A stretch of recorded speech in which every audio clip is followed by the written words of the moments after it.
Hi guys, Lune here. How are you today? I am here to talk about a Rose of Jericho. I recently had a request. I do a Rose of Jericho on the new moon. I do that because a Rose of Jericho can bring to you. When it closes up, it brings to you. So I do it on the new moon. This is my Rose of Jericho.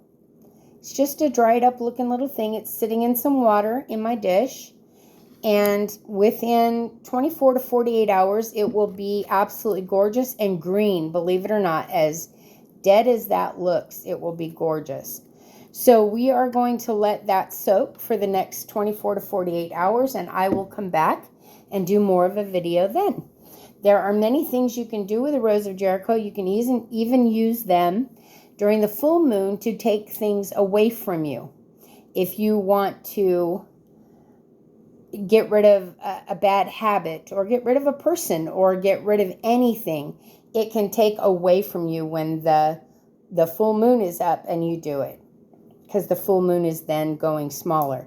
The new moon is getting bigger, so you're pulling to you, whereas the full moon you're pushing away.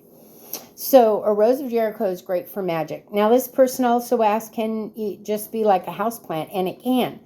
The secret is you have to change the water every 24 to 48 hours or the plant will get very icky, and so will the water. The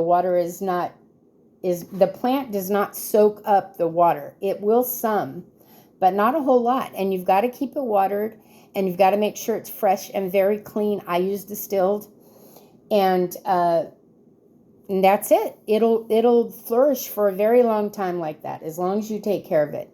It's a gorgeous plant when it comes out. I will show you that in a day or so. And I hope you have a very blessed night. Remember, you are divine, sacred beings of light and love. I love each and every one of you with all my heart, and I will talk to you shortly. Bye.